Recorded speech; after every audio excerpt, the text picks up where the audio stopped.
When engineers say AWS Network Security, they often mean 5 different control types at the same time. Some are resource rules. Some sit at the subnet edge. Some filter web requests. Some absorb DDoS. Some inspect routed traffic between networks. That confusion matters because a security group is not a WAF. A WAF is not a subnet rule, and Shield is not the same thing as east-west firewall inspection. If you choose the wrong layer, the design can look secure, while obvious gaps still exist. Strong AWS architectures do not rely on one magic service. They stack controls from the public edge to the workload through routing, encryption, inspection, and least privilege, private access, so every hop has a clear job. In this lesson, I will give you the simple differences first.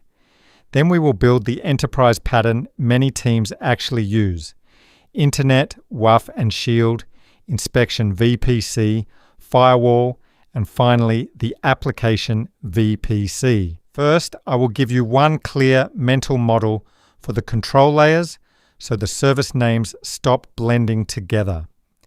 By the end of that section, you should know exactly where security groups, NACLs, WAF, Shield, and Network Firewall belong.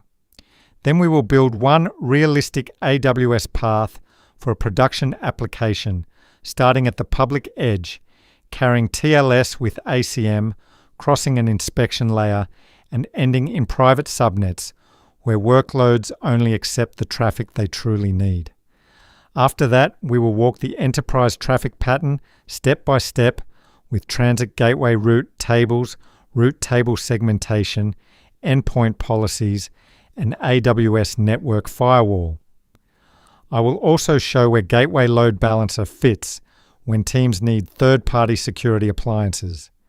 Finally, we will close with production mistakes, zero trust principles, and a practical decision checklist you can carry into real architecture reviews. Start with security groups. A security group is a resource-level virtual firewall that sits close to an elastic network interface. It is stateful, which means if inbound traffic is allowed and a response is created, the return traffic is automatically allowed back out. A network ACL works differently. It lives at the subnet boundary, it is stateless, and it evaluates audit allow and deny rules separately for inbound and outbound traffic. That makes it useful for coarse subnet guardrails, but awkward as your main application security tool. WAF and Shield protect a different layer entirely. AWS WAF inspects web requests at the HTTP and HTTPS layer, so it is where you handle things like bad paths, bad payload patterns, or rate-based web abuse. AWS Shield focuses on DDoS protection, especially the large edge-facing attacks that should never become your application's problem. AWS Network Firewall inspects VPC traffic flows, not just web requests, and Gateway Load Balancer helps you insert and scale third-party virtual appliances when a managed AWS firewall is not the policy engine you want. ACM handles certificate lifecycle for TLS, and private subnets stay private because of their roots, not because the name private creates security. Now let us build a realistic path. Imagine a fintech application with internet users, a public entry point, an inspection layer, and private application services. The security story starts before packets ever reach your application VPC.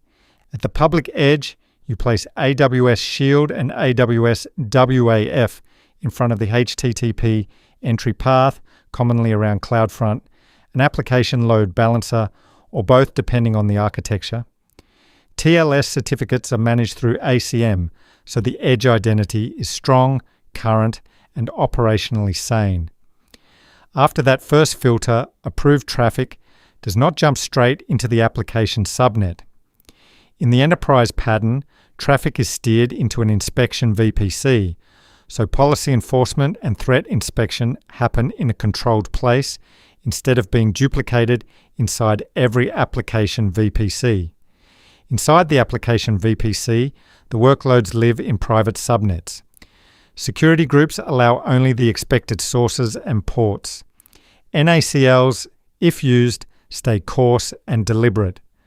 When the application needs AWS services like S3 or DynamoDB, private VPC endpoints and endpoint policies let you avoid broad internet egress and keep access tightly scoped. Here is the core enterprise flow in plain language. Traffic starts on the internet, hits Shield and WAF, and then reaches the controlled ingress path. From there, routing sends it toward the inspection VPC, where the security stack decides whether the traffic should move any farther. AWS Network Firewall is often the managed policy engine in that inspection layer. It can evaluate network rules, domain-based egress controls, and threat signatures for traffic moving between networks. If the traffic is approved, it continues through the routed path toward the target application VPC and then down into the private workload subnets. Transit gateway route tables are what make that design intentional instead of accidental. They let you decide which attachments can talk to which other attachments, which routes are propagated, and which traffic must pass through the inspection path first. This is why AWS's scalable multi-VPC guidance emphasizes centralized inspection with clear route ownership instead of a flat trust model.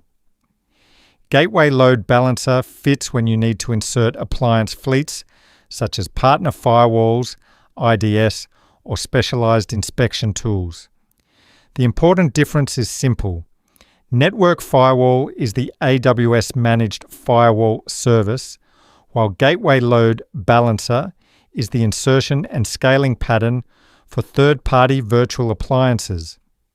Neither one replaces security groups, and neither one is the same thing as WF. One common mistake is thinking a private subnet is already secure enough. A private subnet only means there is no direct route from the internet into that subnet. It does not prove the workload has the right security group rules, the right east-west controls, or the right egress restrictions. Another mistake is overusing NACLs. Because they are stateless and ordered, they can become noisy, brittle, and hard to reason about when teams try to express fine-grained application policy there. Most of the time, security groups should carry the primary workload allow logic, while NACLs stay broad and intentional. TLS design is another place where teams get surprised. If you inspect traffic after the public edge, you need to know where TLS terminates, whether the traffic is re-encrypted, and which trust boundary owns the certificates. ACM makes certificate lifecycle easier, but it does not remove the design decision. The last warning is about flatness. One wide-open transit gateway route table, one broad endpoint policy, or one shared services VPC with uncontrolled reach can quietly turn a multi-VPC estate into one large blast radius. Once that happens, the architecture looks segmented on paper but behaves flat in production. A stronger enterprise pattern separates concerns clearly. Internet-facing entry stays at the edge. Inspection happens in a dedicated inspection VPC. Application VPCs stay focused on workloads. Shared services, developer access, and on-premises connectivity are attached intentionally instead of inheriting trust by default. Route table segmentation is the routing equivalent of least privilege.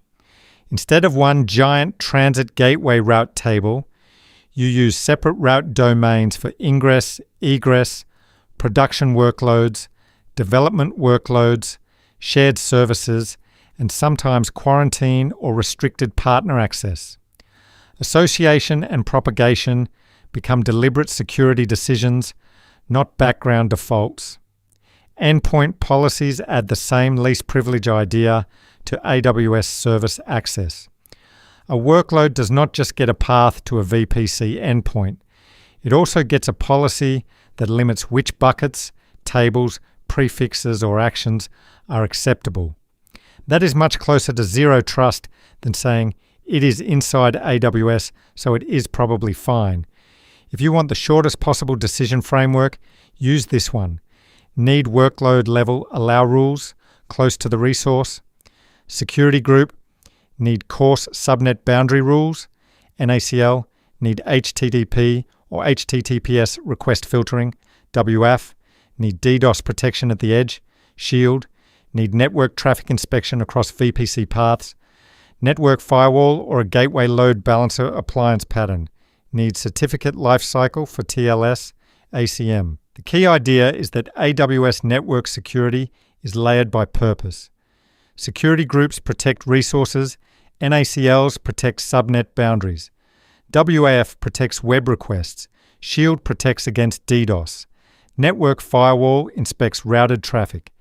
Gateway load balancer inserts appliance fleets. ACM manages certificates. The second key idea is the enterprise flow. Internet traffic is filtered early, inspected intentionally, and only then allowed toward private application workloads. That is a very different mindset from dropping everything into one VPC and hoping a few security group rules will carry the whole design. The production checklist is simple. Keep workloads in private subnets when they do not need direct internet reachability. Protect the edge. Segment routes. Inspect the paths that matter. Use VPC endpoints and endpoint policies for private service access. Apply least privilege at the resource, subnet, routing, and service layers. Trustscrin Cloud and AI engineering is built around practical cloud lessons like this. If you want more videos on AWS architecture, Terraform, Kubernetes, and safer engineering decisions, follow the channel and continue with the next playlist lesson.